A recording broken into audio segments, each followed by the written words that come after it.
নমস্কার, আমি শুভদীপ। আপনাদের সকলকে স্বাগত জানাই অন্ধকারের আওয়াজ চ্যানেলে।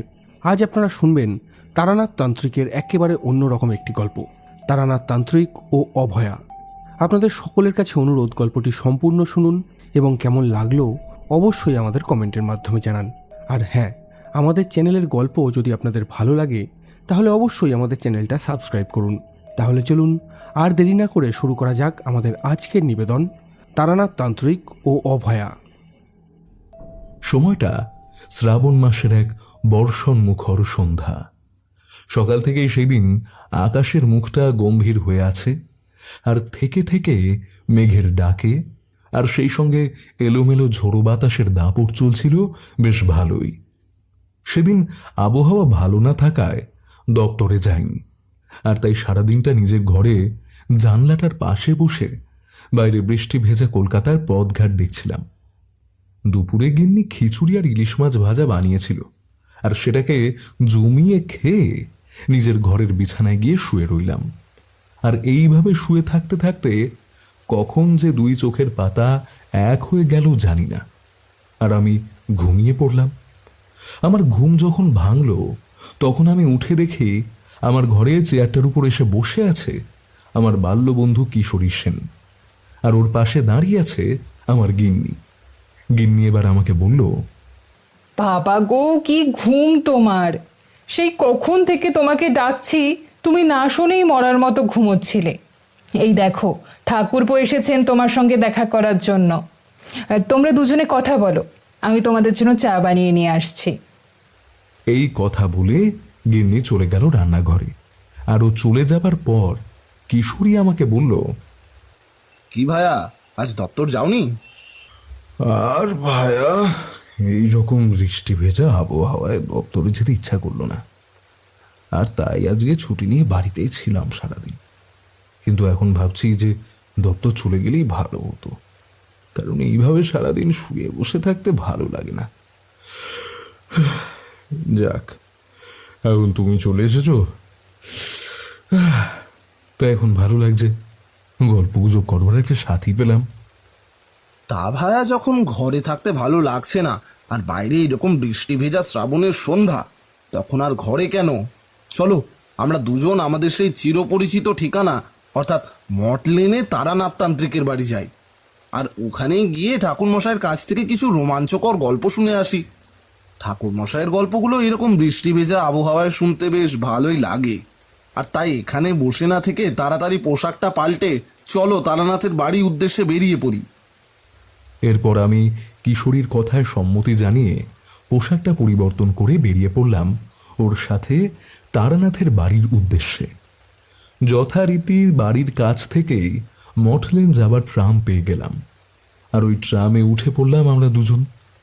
ট্রামটা মোটামুটি ফাঁকাই ছিল, আর আমি আর কিশোরী বসেছিলাম জানলার পাশের সিটটায়। সেই খোলা জানলা দিয়ে আমরা শ্রাবণের বৃষ্টি ভেজা কলকাতার রাজপথের দৃশ্য দেখতে দেখতে এগিয়ে চললাম আমাদের গন্তব্য মঠ লেনের দিকে। যথারীতি ঘণ্টা খানিকের মধ্যেই আমাদের ট্রাম আমাদের নিয়ে এলো মঠ লেনের সামনে, আর এবার আমরা দুজন নেমে পড়লাম ট্রাম থেকে। এরপর ট্রাম চলে গেল তার পরবর্তী গন্তব্যের দিকে, আর আমরা দুজন এবার প্রবেশ করলাম মঠ লেনের সরু গলিটার মধ্যে। গলির মধ্য দিয়ে হাঁটতে হাঁটতে আমরা এসে উপস্থিত হলাম তারানাথের বাড়ির সদর দরজার সামনে। কিশোরী সদর দরজায় টোকা দিতেই সদর দরজাটা খুলে গেল, আর দরজাটা খুলে দিলেন স্বয়ং তারানাথ নিজেই।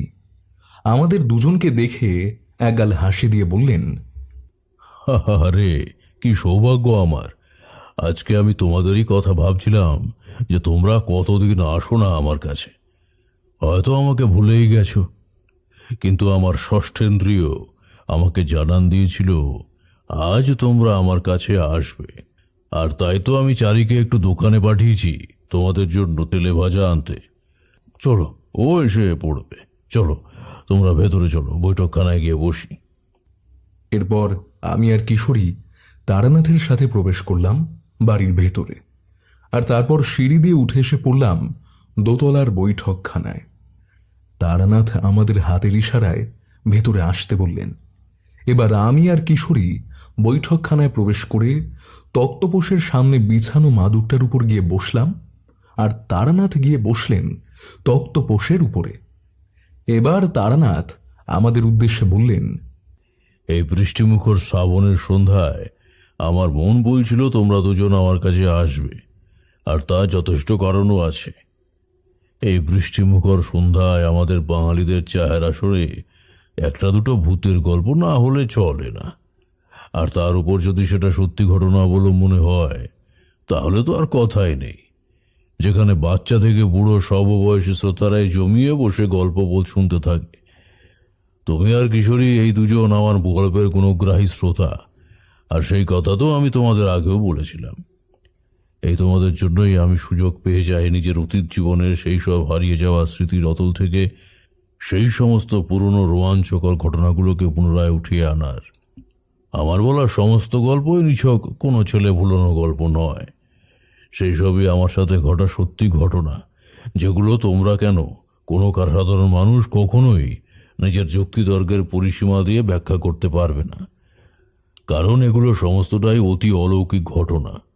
এই পৃথিবীতে এমন অনেক কিছুই ঘটে যেগুলোকে আমরা আমাদের যুক্তিতর্ক বিজ্ঞান মনস্কতা দিয়ে বিচার করতে পারি না, আর তাই অতি সহজেই আমরা বলে দিই সেই সমস্ত ঘটনা কল্পনা এগুলোর সাথে বাস্তবের কোনো মিল নেই।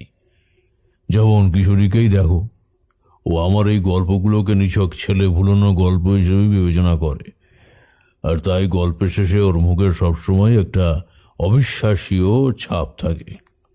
আমাদের এই কথোপকথনের সময়ে 4-3 কাপ চা আর তেলে ভাজা নিয়ে বৈঠকখানায় প্রবেশ করল, আর তারপর আমাদের দুজনকে দেখে একগাল হাসি দিয়ে বলল, কাকাবাবু, আপনারা তো বেশ অনেক দিন পরেই এলেন।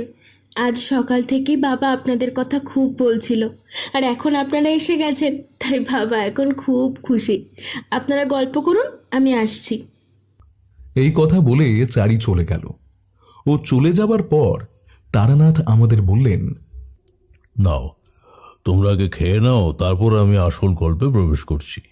আমি চায়ের কাপটা হাতে তুলে নিয়ে চায়ে একটা চুমুক দিলাম, আর কিশোরী ওর সাথে আনা পাসিং শোয়ের প্যাকেটটা তারানাথের হাতে তুলে দিল, আর তারানাথ সেই প্যাকেট থেকে একটা সিগারেট বের করে সেটাকে ধরালো, আর বেশ কয়েকটা লম্বা টান দিয়ে ধোঁয়া ছাড়তে লাগলো।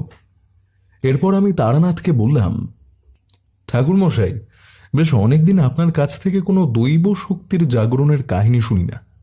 আজ আমরা দুজনে আপনার কাছ থেকে কোনো দৈব শক্তির জাগরণের কাহিনী শুনতে চাই, যেটা আপনার জীবনে ঘটেছিল। আপনি আজ আমাদের ওই কাহিনীটাই বলুন, আমরা আজ সেটাই শুনব। আমার এই কথায় কিশোরীও সম্মতি জানালো, আর এবার তারানাথ ওনার হাতে ধরা পাসিং শোয়ের সিগারেটটায় একটা শেষ লম্বা টান দিয়ে ছায়দানি হিসেবে ব্যবহৃত নারকেলের মালাটায় ওই সিগারেটের অবশিষ্টাংশটা গুঁজে দিতে দিতে আমাদের উদ্দেশ্যে বললেন, দৈবী শক্তির জাগরণ আমি আমার এই দীর্ঘ তন্ত্র সাধনার জীবনে বহুবার প্রত্যক্ষ করেছিলাম, আর প্রতিবার যখন আমার জীবনে কোনো ভয়াবহ বিপদের ছায়া ঘনিয়ে এসেছিল, ঠিক ততবার কোনো না কোনোভাবে কোনো না কোনো রূপে দৈবী শক্তি আমাকে রক্ষা করেছিল। আর এইসব কাহিনী যে আমি তোমাদের আগেও বলেছিলাম তা তো ঠিকই, কিন্তু আজ আমি তোমাদের যে কাহিনী শোনাতে চলেছি সেখানে পৌরাণিক দুনিয়া আর বাস্তবের জগৎ মিলিয়ে মিশে এক হয়ে গিয়েছিল, আর যেখানে জাগরণ ঘটেছিল অশুভ শক্তির, আর সেই অশুভ শক্তির ধারক হয়েছিল এক নিম্ন শ্রেণীর তান্ত্রিক, আর তাকে দমন করতে জাগ্রত হয়েছিল দৈবী শক্তি নতুন এক রূপে।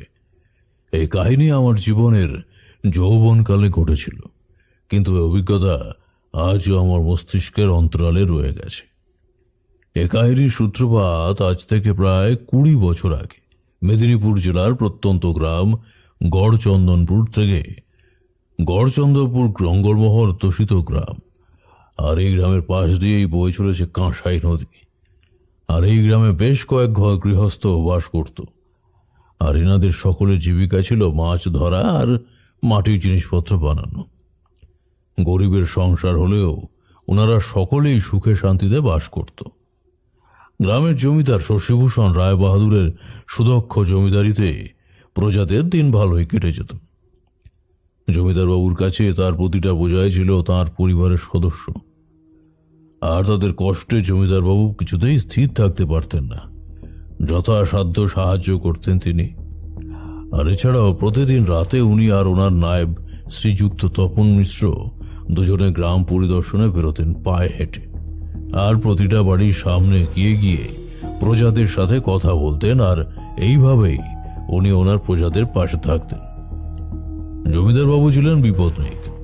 বছরখানেক আগে পুত্র সন্তান জন্ম দিতে গিয়ে রক্তক্ষরণজনিত সমস্যায় আক্রান্ত হয়ে প্রসবের ঠিক কিছু সময়ের মধ্যে আঁতুড় ঘরে নবজাতককে পাশে রেখেই গিন্নিমা মল্লিকা দেবী ইহলোকের মায়া কাটিয়ে পরপারে চলে যান। গিন্নিমাকে প্রচণ্ড ভালোবাসতেন জমিদার বাবু, আর তাই ওনার এই অকাল প্রয়াণে জমিদার বাবু বেশ ভেঙে পড়েছিলেন। জমিদারির কাজেও ভুল হতে লাগলো। ওনার আর ওনার নবজাতক সন্তান মাতৃস্নেহ এবং মাতৃদুগ্ধ দুটোর থেকেই বঞ্চিত হয়ে দিন রাত সব সময় কান্নাকাটি করত। ওকে শান্ত করবার মতো কেউই ছিল না ওই জমিদার বাড়িতে, কারণ মায়ের অভাব পূরণ করা একমাত্র মা ছাড়া আর কেউই পূরণ করতে পারে না। আর তাই গ্রামের প্রজারা এবার জমিদার বাবুর পাশে এসে দাঁড়ালো, আর ওনাদের মধ্যে মালতী নামে একজন অল্প বয়সী বউ এগিয়ে এসে জমিদার বাবুর ছেলেকে নিজের কোলে তুলে নিয়েছিল। আর ওর মাথায় হাত বুলোতে বুলোতে জমিদার বাবুকে বলল, কর্তামশাই, একজন মা নিজের সন্তানের যে চাহিদাগুলো বুঝতে পারে, একজন বাবা সেটা ততটা ভালো বুঝতে পারেন না। আর সব থেকে বড় কথা, গিন্নিমা ওকে জন্ম দিয়েই চলে গেছেন। মাতৃস্নেহ থেকে বঞ্চিত হয়েছে আপনার ছেলে, আর তাই সেই দিন থেকে আজ অবধি ওর কান্না থামেনি। সর্বক্ষণ কেবল ওর মাকেই খুঁজে চলেছে। কর্তামশাই, আমিও একজন মা, তাই আমি বুঝি সন্তানের চাহিদাগুলো। তাই কর্তা, যদি অভয় দেন তো আমি আপনার খোকার ধাত্রী হয়ে ওকে লালন পালন করতে পারি, যাতে ও মাতৃস্নেহ থেকে বঞ্চিত না হতে পারে। আপনি সবসময় আমাদের বিপদে আপদে পাশে ছিলেন। আমাদের সমস্ত রকম বিপদে আপনি আমাদের নিজের সন্তানের মতো আগলে রেখেছিলেন। আর তাই আপনার এই বিপদের দিনে আমরাও আপনার পাশে এসে দাঁড়াতে চাই। আপনি আমাকে আপনার সন্তানের ধাত্রী হবার সুযোগ দিন কর্তা। কথা দিচ্ছি, আপনার সন্তানের কোনো অযত্ন হতে দেব না আমি। মালতীর কথা শুনে জমিদার বাবুর মুখটা উজ্জ্বল হয়ে উঠল। আর এবার উনি মালতীকে বললেন, মালতী, তোমরা আমাকে ঋণী করে দিলে। আমি জানি না কিভাবে তোমাদের এই ঋণ আমি শোধ করব। তোমরা যে আমার বিপদের দিনে এইভাবে আমার পাশে এসে দাঁড়িয়েছ, এতেই আমি খুশি।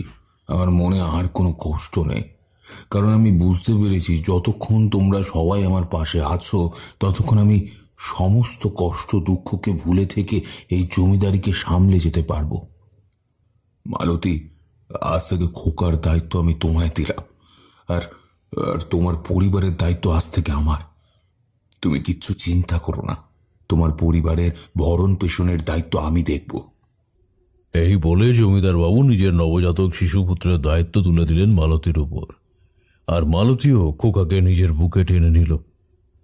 মালতীর কাছে জমিদার বাবুর ছেলে পেল মাতৃস্নেহের স্পর্শ, আর তৎক্ষণাৎ ওর মুখে ফুটে উঠল মায়া মেশানো হাসি। জমিদার বাবু নিশ্চিন্ত হলেন। এই ঘটনার মাসখানেক পর জমিদার বাবুর ইচ্ছায় মালতী ওই ছেলের নাম রাখল রত্নদ্বীপ। রত্নদ্বীপকে মালতী রোজ 2 বেলা ক্ষেত দেখতে আসত। আবার কখনো কখনো জমিদার বাড়িতেই মালতীকে থেকে যেতে হতো। জমিদার বাবুও বেশ নিশ্চিন্তে নিজের জমিদারির কাজ সামলে চলছিলেন। মোটামুটি ভালোভাবেই গড়চন্দনপুর গ্রামের মানুষদের দিন কাটছিল, কিন্তু সবসময় যে সুখের দিন চিরস্থায়ীভাবে থাকবে এমন আশা স্বয়ং বিধাতাও করতে পারেন না, কারণ বিধাতার খাতায় সুখের পাশাপাশি আরও একটা শব্দ লেখা রয়েছে, আর সেটা হলো দুঃখ। তাই বিধাতাকে দুঃখের অমঙ্গলের অশুভের ছায়াকেও নিজের প্রভাব বিস্তার করার সুযোগ না চাইতে প্রদান করতে হলো, কারণ জগতের এটাই নিয়ম, চক্রবর্ত পরিবর্তন।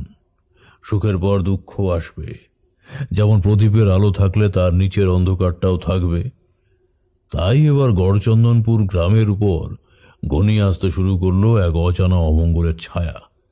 আর এই ছায়া গ্রামের উপর আসায় গ্রামের ভেতর শুরু হলো নানাবিধ অশুভ ঘটনা, যেগুলোর কল্পনাও কখনো কেউ করতে পারবে না। ঠিক সেই সমস্ত কিছু ঘটতে শুরু করলো। যথারীতি একদিন বিকেলের পর গ্রামের মোড়ল শশী সামন্ত মাটির প্রদীপ আর পুতুল হাটে মহাজনের কাছে বিক্রি করে যখন বাড়ি ফিরছিল কাঁসাই নদীর নির্জন পাড় ধরে, ঠিক তখন ওনার নজর গেল নদীর পাড়ের একটা নির্দিষ্ট কোণে, যেখানে জঙ্গলের দিকে শুরু হচ্ছে। ঠিক সেই দিকে অন্ধকারে কুণ্ডলী গাঢ় হয়ে এক বিকট দর্শন লম্বা কালো কুচকুচে মূর্তিকে দাঁড়িয়ে থাকতে দেখতে পেলেন, যার মাথায় ছিল ভীম দর্শন জটা, আর সেই জটার উপর শত শত ভয়াবহ বিষধর সাপের কুণ্ডলী করেছিল। অন্ধকারে পাথরের মূর্তির মতো ওই মূর্তি দাঁড়িয়েছিল নদীর পাড়ে। মুখ তার বোঝা না গেলেও দুটো বড় বড় লাল চোখ ওই অন্ধকারে ধকধক করে জ্বলছিল। মোড়লমশাই থমকে দাঁড়িয়ে পড়লেন নদীর পাড়ে, আর প্রথম কিছুক্ষণ নীরবে তাকিয়েছিলেন ওই মূর্তির দিকে, কিন্তু পর মুহূর্তেই মনে কিছুটা সাহস এনে কতটা চিৎকার করেই ওই মূর্তির উদ্দেশ্যে বললেন, কে ওখানে? এই ভর সন্ধেবেলা নির্জন নদীর পাড়ে কি করছো? মোড়লমশাইয়ের কথায় কোনো উত্তর এলো না। তাই আবারও মোড়লমশাই গলা স্বর উঁচু করে বললেন, কে কথা কানে যাচ্ছে না? কে তুমি, আর কি করছো ওখানে? এবার অপর প্রান্ত থেকে যে উত্তরটা এলো সেটা শোনার জন্য আর সেই ভয়াবহ দৃশ্য দেখবার জন্য মোটেও প্রস্তুত ছিল না মোড়লমশাই। একটা গগন বিদারী অট্ট হাসি ভেসে এলো ওই জঙ্গলের প্রান্ত থেকে। এই হাসি কোনো রক্তমাংসের মানুষের হতেই পারে না। হাসির শব্দ শুনে মোড়লমশাইয়ের মুখটা ভয়ে বিবর্ণ হয়ে গেল। আর এবার হাসি থামার পর মোড়লমশাই শুনতে পেলেন এক রহস্যময় পুরুষের অপার্থিব কণ্ঠস্বর। এই ভর সন্ধেবেলা একা একা এই পথে কেন এসেছিস? তোর কি প্রাণের মায়া নেই? মরার যদি এত শখ হয়ে থাকে তবে ওখানে দাঁড়িয়ে কেন? আয়, আমার কাছে আয়। আজ তোর রক্ত দিয়েই নিজের বহু যুগের রক্তের তৃষ্ণা নিবারণ করি। এই বলে ওই রহস্যময় ছায়ামূর্তি ঘুরে দাঁড়ালো মোড়লমশাইয়ের দিকে। ওনাদের দুজনের মাঝে ঠিক 12 হাতের ব্যবধান। মোড়লমশাই দেখলেন এবার আকাশে অষ্টমীর মরা চাঁদেরা ম্লান জ্যোৎস্না এবার ওই মূর্তির ঠিক মুখে এসে পড়েছে। আর ওই মুখ এতটাই ভয়াবহ ছিল যে ওই দৃশ্য দেখে মোড়লমশাই মুখটা যেন ভয় বিবর্ণ হয়ে গেল। উনি দেখলেন ওনার সামনে যে দাঁড়িয়ে আছে সে কোনো রক্ত মাংসের মানুষ নয়, বরং মানুষের অবয়বধারী এক পিশাচ। মোড়লমশাই দেখলেন ওই পিশাচের শরীর ঘন কালো বর্ণের, আর ওর চোখ দুটো ছিল রক্তবর্ণের, আর সেই চোখের ভেতর কোনো মনি ছিল না, আর যার জন্য মনে হচ্ছিল ওই দুই চোখে শ্মশানের চিতার গনগনে আগুন জ্বলছিল। পিশাচের মুখ দিয়ে একটা দীর্ঘ রক্তবর্ণের জিহ্বা বেরিয়ে আসছিল, আর সেই জিভ দিয়ে গড়িয়ে পড়ছিল গলিত রক্ত মাংসের ধারা। আর গোটা মুখে এবড়ো খেবড়ো ভাবের মাংস আর রক্তে লেগেছিল, আর মাথার উপর একটা বিশাল বড় জটা ছিল। হাতেও পায়ে ছিল বড় বড় সব ধারালো নখ।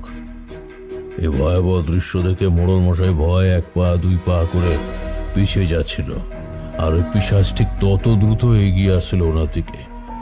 আর একটা সময় পর পাথরে পা হড়কে মোড়লমশাই নদীর পাড়ে পড়ে গেলেন। আর ঠিক সেই সময় ওই পিশাচ হিংস্র জানোয়ারের মতো এক প্রকার লাফ দিয়ে মোড়লমশাইয়ের বুকের ওপর চেপে বসল। আর ওই আসরিক শক্তির প্রবাহ চাপে মোড়লমশাইয়ের দম বন্ধ হয়ে আসছিল, আর ওনার চোখ দুটো বিস্ফারিত হয়ে উঠতে লাগলো। আর এই দৃশ্য দেখে ওই পিশাচ একটা জান্তব অট্টহাসি দিয়ে বলল, তোকে ছোটবেলায় তোর মা গল্প বলেনি যে ভর সন্ধেবেলায় একা একা নির্জন নদীর পাড়ে যেতে নেই? ভর সন্ধেবেলায় আমরা থাকি নির্জন নদীর পাড়ে নিজেদের শিকারের জন্য, আর আজ তুই নিজেই চলে এলি আমার হাতে মরতে। তবে তাই হোক, তোর ইচ্ছাটাই পূরণ হোক আজকে। এই মরা জ্যোৎস্নার রাতে তোকে দিয়েই আমি আমার রক্তের তৃষ্ণা মেটাই। মরার জন্যে প্রস্তুত হয়ে যা তুই। এই বলে পিশাচ নিজের মুখের দুটো তীক্ষ্ণ সদন্ত সজোরে বসিয়ে দিল মোড়লের গলায়। আর নিমিষের মধ্যে মোড়ল এক তীব্র আর্তনাদ করে উঠল। আরও কিছু করে ওঠার আগেই পিশাচ নিজের মুখটা ওই ফুটোটায় ঢুকিয়ে দিয়ে চোঁ চোঁ শব্দে ওই ফুটো থেকে গড়িয়ে পড়তে থাকা রক্তের ধারাকে এক নিঃশ্বাসে চুষে ফেলতে লাগলো। আর দেখতে দেখতেই মোড়ল মশাইয়ের সারা শরীর স্থির হয়ে আসতে লাগলো, আর ওনার শরীর রক্তশূন্য ফ্যাকাশে হয়ে পড়তে লাগলো। আর একটা সময় পরে মোড়ল স্থির হয়ে মারা গেল। এরপর পিশাচ নিচের হাতের নখ দিয়ে মোড়লের মৃত শরীরটাকে চিড়ে সেখান থেকে তরতাজা মাংস খুবলে খুবলে খেতে লাগলো, আর বিকৃত স্বরে বলল, আমি এসে গেছি গড়চন্দনপুরে। এবার আর এদের নিস্তার নেই আমার হাত থেকে। আমি বরদাচরণ ভৈরব পিশাচ সিদ্ধ অঘরী এক এক করে সব গ্রামবাসীকে নিজের শিকারে পরিণত করে এই গ্রামকে শ্মশান বানিয়ে দেব। এই স্থান হবে পিশাচদের মুক্ত বিচরণ স্থল। চারিদিকে শুধু থাকবে মৃতদেহের স্তূপ। জমিদার, তোমার নিশ্চিন্তে ঘুমানোর দিন এবার ঘুচল। আমি এবার তোমার কাছে আসছি, আর এবার শুরু হবে আমার নরমেধ যজ্ঞ।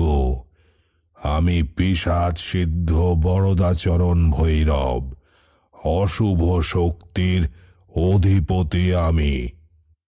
এই কথা বলে অন্ধকারে ধীরে ধীরে মিলিয়ে গেল বরদাচরণ ভৈরব নামে এক অঘরী।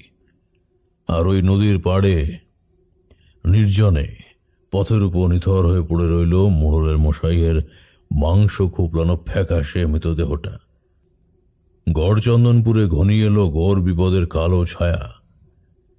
কিন্তু তখনও গ্রামে মানুষ সহ জমিদারবাবু এ বিপদের কোনো আভাস পায়নি। এরপর কেটে গেল সেই দিনের সেই ভয়াবহ রাত্রি। পরের দিন সকালে গ্রামের একদল ছেলে যখন মাছ ধরার জন্য নদীদের দিকে আসছিল, ঠিক তখনই ওদের সবার নজর গেল নদীর পাড়ের একটা নির্দিষ্ট দিকে, যেদিকে ছিল বড় শিমুল গাছটা। আর ওই দিকে তাকিয়ে ওরা দেখল নদীর চরের মাটির উপর চিত হয়ে পড়ে রয়েছে একটা মানুষের মৃতদেহ। আর সে মৃতদেহের উপর শকুনেরা এসে খুবলে খুবলে ওই মৃতদেহ থেকে মাংস বের করে খাচ্ছিল। কৌতূহলবশত ওরা এবার ওই মৃতদেহের কাছে এগিয়ে গেল। আর ওখানে গিয়ে ওরা যে দৃশ্য দেখল তাতে ওদের সকলের মুখ ভয়ে বিবর্ণ হয়ে গেল। ওরা দেখল এই মৃতদেহ আর কারো নয়, বরং এটা ওদের গ্রামের মোড়লের মৃতদেহ। রক্তশূন্য ফ্যাকাশে মৃতদেহ, যার সর্বাঙ্গে ছিল মাংস খুবলানোর চিহ্ন, আর সর্বোপরি চোখ দুটোও ছিল খুবলানো। এই দৃশ্য দেখে ওদের মধ্যে একটা জেলে তাড়াতাড়ি ছুটে গ্রামে গেল এই খবরটা দিতে, আর বাকিরা ওখানে বসে রইল। যথারীতি মিনিট 20 সময় অতিবাহিত হওয়ার পর ওরা দেখল জমিদার বাবু সহ গ্রামের মোটামুটি সকলেই ওই নদীর পাড়ের দিকেই এগিয়ে আসছিল। আর ওদের মধ্যে ছিল মোড়লের মশাইয়ের স্ত্রী মণি।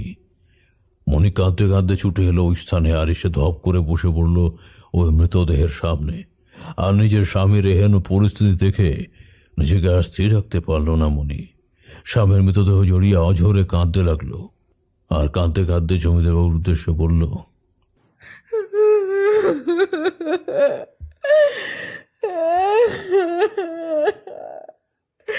কর্তা, আমার সিঁদুর সিঁদুর এভাবে মুছে গেল। আমার স্বামী তো আমার আমার সব। আমি বলার কর্তা, আমি কি নিয়ে বাঁচবো?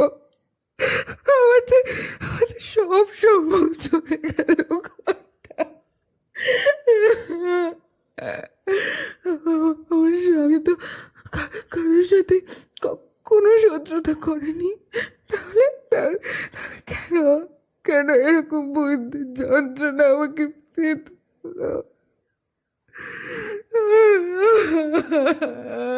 আপনি আপনি এর বিচার করেন আপনি এর বিচার করেন আমি এর বিচার চাই কর্তা। মনির এই কথা শেষ হওয়ার পর যখন জমিদার বাবু কিছু বলতে যাবেন, ঠিক ওই সময় হঠাৎই এক গুরুগম্ভীর পুরুষালী কণ্ঠে কেউ বলল, জয় মা মুন্ডমালিনী চামুন্ডা কি জয়। এই ধ্বনি শুনতে পেল সবাই। আর এবার ওরা সকলে পেছনে ফিরে দেখল একজন অঘোরী তান্ত্রিককে, যার পরনে ছিল কালো রঙের ধুতি আর কালো রঙের উত্তরীয়, আর সর্বাঙ্গে মাখা ছিল শ্মশানের টাটকা ছাই। গলায় ছিল মুন্ডমালা আর মাথায় ছিল এক দীর্ঘ জটা। হাতে ধরা ছিল একটা রূপোলি ত্রিশূল। তান্ত্রিকের দৃষ্টি ছিল তীব্র, আর সেই দৃষ্টিতে ছিল শ্মশানের চলতে থাকা লেলিহান অগ্নিশিখার মতো তাপ, যেন এই মুহূর্তে সামনে উপস্থিত ব্যক্তিদের ভস্ম করে দেবে। তান্ত্রিক এবার নিজের ওই ত্রিশূলটা উপরের দিকে তুলে এগিয়ে এলো ওদের দিকে, আর তারপর চোখের ইশারায় সকলকে সরে যেতে বলে নিচে এবার এগিয়ে গেল ওই মৃতদেহটার কাছে। আর ওখানে গিয়ে নিজের মনে মনে এক কুটিল হাসি হেসে তান্ত্রিক এবার ঘুরে তাকালো মনির দিকে, আর সেদিকে তাকিয়ে বলল, মিছা কান্না কেন করছিস বেটি? এই সমস্ত কিছু তো মায়ার বন্ধন। যতক্ষণ তোর স্বামীর শরীরের ভেতর পরাণ রূপ পাখিটা ছিল, ততদিন পর্যন্ত ও তোর স্বামী ছিল, কিন্তু এখনো কেবলমাত্র একটা মৃতদেহ। আর তুই এখন যতই কান্নাকাটি কর না কেন, ও আর তোর কোনো কথাই শুনবে না। তাই এবার ওকে যেতে দে শান্তিতে পরপারে। এই বলে কামাতুর স্পর্শ দিয়ে ওই তান্ত্রিক একবার মনির মাথায় হাত বুলিয়ে দিল, আর এরপর ঘুরে দাঁড়িয়ে জমিদার বাবুকে বলল, আমি বরদাচরণ ভৈরব প্রেতসিদ্ধ অঘোরী তান্ত্রিক। আপনাদের গ্রামের উপর ঘনিয়ে এসেছে এক ঘোর বিপদের কালো ছায়া। আর এই বিপদ অজানা বিপদ। যেমন কালবৈশাখী ঝড় ওঠার আগে প্রকৃতি যেমন একদম থমথমে হয়ে যায়, চারিদিকে বিরাজ করে এক অপার্থিব নিস্তব্ধতা, ঠিক সেই রকম অবস্থা এখন আপনাদের সবার। আর এই ঘটনাটা যেটা সত্যি মর্মান্তিক, সেটা আসলে সেই ঝড়ের আগমনের ইঙ্গিত মাত্র। আর সেটা আমি আমার সাধনার শক্তি দিয়ে আগেই বুঝতে পেরেছিলাম, কিন্তু আবার এখানে আসতে দেরি হয়ে গিয়েছিল, আর যার জন্য এই অঘটন আমি আটকাতে পারিনি। কিন্তু আর নয়, এখন আমি এসে গেছি, আর আমি আমার সর্বস্ব দিয়ে তোমাদের এই বিপদ থেকে রক্ষা করব। আর কাউকে এইভাবে মরতে হবে না, কথা দিচ্ছি আমি। অঘোরী তান্ত্রিকের এই মিথ্যা কথাগুলোকে জমিদারবাবু সহ গ্রামের সকলেই মোটামুটি সত্যি বলেই মেনে নিল। আর এবার জমিদারবাবু গ্রামের সকলের হয়ে অঘোরী তান্ত্রিককে বললেন, সন্ন্যাসী ঠাকুর, আমরা কি তাহলে এই বিপদ থেকে রক্ষা পাবো না? সমস্যা যখন আছে, তখন তার সমাধানের পথও আছে। এই পৃথিবীতে এমন কোনো সমস্যা নেই যার সমাধান নেই। এখানে সব সমস্যার সমাধান আছে, আর সেই সমাধানের পথ দুই রকমের হয়, কখনো সরল, আবার কখনো জটিল। আর এই তোমাদের এই সমস্যার সমাধানের উপায়টা অত্যন্ত জটিল, আর সেটা আমি সর্বসম্মুখে এখনই বলতে চাই না। ঠিক সময় মতো তোমরা সবাই সবটাই জানতে পারবে, কিন্তু ততদিন তোমাদের ধৈর্য ধরতে হবে। উপস্থিত এখন তোমাদের একটাই কাজ হলো এই তোমাদের গ্রামের মোড়লের মৃতদেহ তার সদ্গতি করা। কারণ এইভাবে যদি মৃতদেহ সৎকার না হয়ে শেয়াল শকুনের খাদ্যে পরিণত হতে থাকে, তাহলে মৃত ব্যক্তির আত্মা পরপারে গিয়ে শান্তি পায় না। আর তাই এর সদ্গতির ব্যবস্থা করো তোমরা।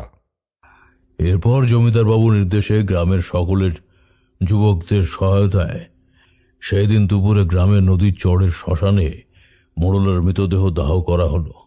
আর এরপর জমিদারবাবু বরদাচরণ ভৈরব প্রেতসিদ্ধ অঘোরীকে নিয়ে এলেন নিজের ভদ্রাসনে। আর সেখানে এসে অঘোরী তান্ত্রিক একবার পুরো বাড়িটাকে চোখ বুলিয়ে দেখে নিয়ে জমিদার বাবুকে বলল, শশীভূষণ, তোমার এই ভদ্রাসনে এমন একজন রয়েছে যে আমার এই কাজে সহায়ক হতে পারবে, আর তার মাধ্যম দিয়েই তোমাদের এই বিপদ নাশের উপায়টা শুরু হবে। কিন্তু এই কাজ হবে অত্যন্ত গোপনে, কেউ এই প্রক্রিয়া দেখতে পাবে না, এমনকি তুমিও না। এই উপায়টা সর্বসাধারণের দেখার জন্য নয়, কারণ তোমরা সাধারণ মানুষ, অন্যগত প্রাণ তোমাদের। এই ভয়াবহ প্রক্রিয়া তোমাদের দুর্বল হৃদয় সহ্য করতে পারবে না। ওনাদের এই কথোপকথনের সময় জলের ঘটি হাতে মালতী এসে উপস্থিত হলো বাড়ির বাহির মহলে। জমিদার বাবু ওর দিকে তাকিয়ে ইশারায় অঘরী তান্ত্রিকের পা ধুইয়ে দিতে বললেন, আর মালতী জমিদার বাবুর নির্দেশ মতো জলের ঘটি আর গামছাটা দিয়ে এগিয়ে গেল বরদাচরণের দিকে। মালতীর পাগল করা যৌবন দেখে বরদাচরণের মনে কামনার আগুন জ্বলে উঠল, আর ঠিক সেই মুহূর্তে একটা শয়তানি বুদ্ধি খেলে গেল ওর মাথায়। মালতীকে ভোগ করার বাসনা ওর মধ্যে খেলে গেল, আর তাই এবার যখন মালতী ওর পা ধুয়ে দেবার জন্য নিচে বসতে যাবে, ঠিক তখনই বরদাচরণ হাতটা ধরে নিল। এই ঘটনা প্রথমে মালতী আর জমিদারবাবু দুজনেই কিছুটা অবাক হয়ে গেলেন, কিন্তু বরদাচরণ এবার মালতীকে উদ্দেশ্য করে জমিদারবাবুকে বলল, শশীভূষণ, তুমি একই অমঙ্গল করতে চলেছিলে? সাক্ষাৎ ভগবতীকে তুমি আমার পায়ে বসাচ্ছ? মায়ের স্থান তো সন্তানের মস্তকে হয়। না শশীভূষণ, এই ভুল ক্ষমার যোগ্য নয়। নিজে তো পাপ করলেই আমাকেও পাপের ভাগী করে দিলে। এই বলে বরদাচরণ মালতীকে নিচ থেকে উপরে উঠিয়ে নিয়ে হাতটা ধরে বলল, মা, আমাকে তুই ক্ষমা করিস। আমি নিজ সন্তান তোর, না বুঝে তোকে আমার পায়ে বসিয়েছি। আমাকে তুই ক্ষমা কর মা। কিন্তু বরদাচরণের স্পর্শে ছিল কামনার স্পর্শ, আর সেটা মালতী কিছুটা হলেও বুঝতে পেরেছিল, আর তাই ও নিজের হাতটা ছাড়িয়ে নেওয়ার চেষ্টা করছিল। কিন্তু বরদাচরণ নিজের পুরুষালী শক্তি দিয়ে মালতীর হাতটা ধরেছিল, আর কামুক নজরে এক দৃষ্টে তাকিয়েছিল ওর দিকে। ওই দৃষ্টি দেখে মালতীর মনে ভয়ের সৃষ্টি হওয়ায় কোনো মতে হাতটা ছাড়িয়ে ও ওখান থেকে তাড়াতাড়ি আনন্দরে চলে এলো। এরপর জমিদারবাবু বরদাচরণকে অতিথি মহলের একটা বড় ঘরে নিয়ে এলো, আর সেই ঘরটা ছিল ঠিক ঠাকুর দালানের পাশেই। আর তখন ঠাকুর দালানে দুর্গামূর্তি তৈরির কাজ সবে আরম্ভ হয়েছিল। ঘরে প্রবেশ করে বরদাচরণের মনের ভেতরে এক চাপা অস্থির ভাব তৈরি হয়েছিল, কারণ ও খুব ভালো করেই জানত যে ও এক নরপিশাচ, অশুভ শক্তির পূজারী।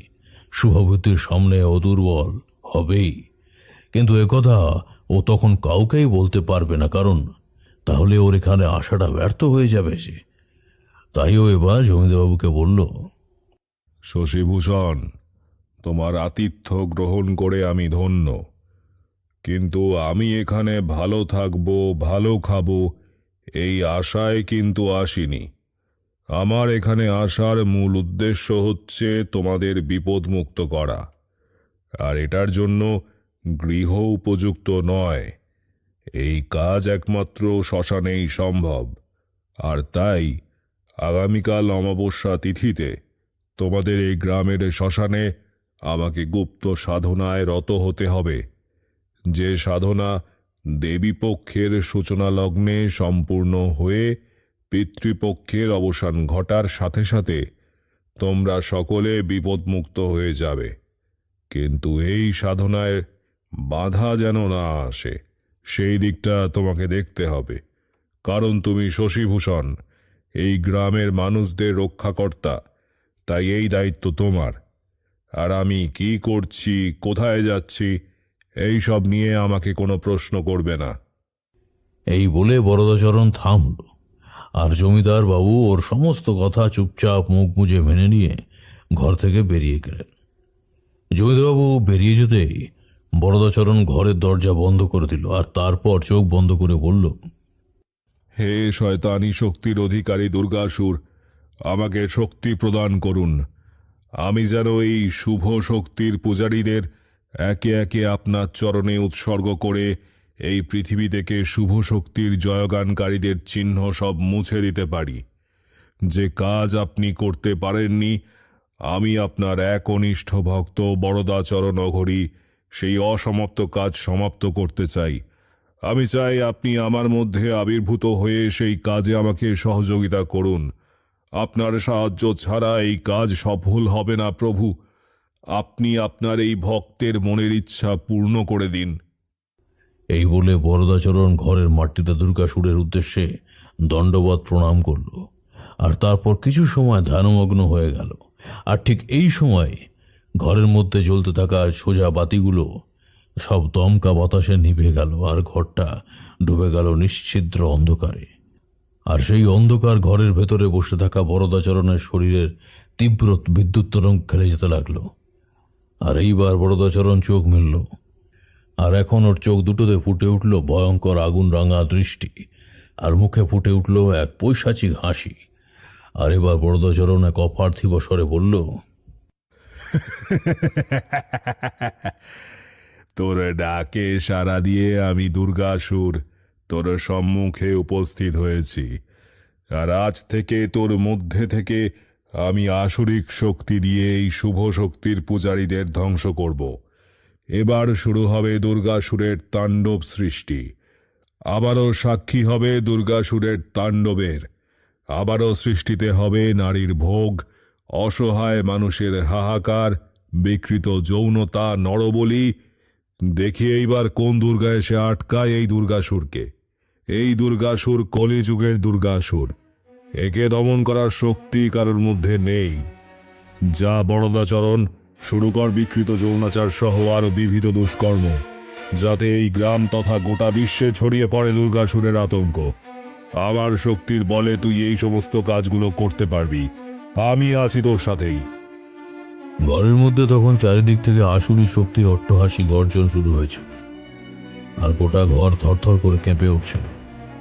জমিদার বাড়ির প্রতিটা মহলের দেওয়ালে বিচিত্র সব আসুরি শক্তির ছায়াবয় ফুটে উঠতে শুরু করেছিল। আর এই সব ভয়াবহ দৃশ্য দেখে গোটা জমিদার বাড়িতে আতঙ্কের রব শোনা যেতে লাগে।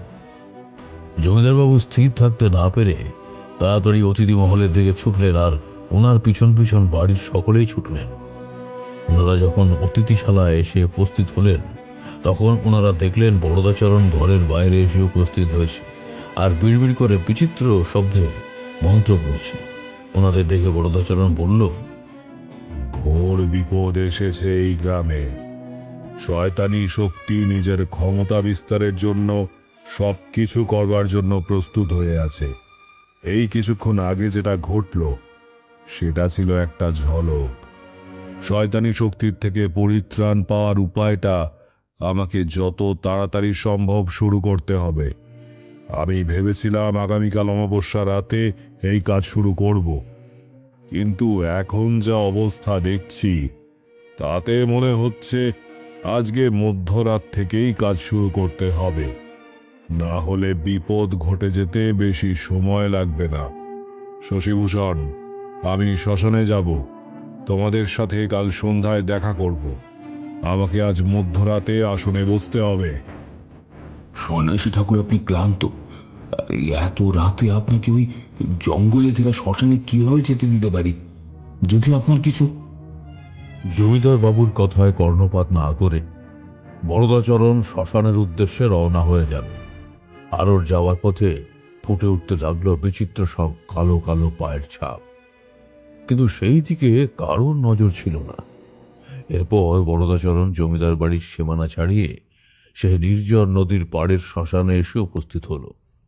তখন ওর মধ্যে আবারও দুর্গাসুর জাগ্রত হয়ে উঠল।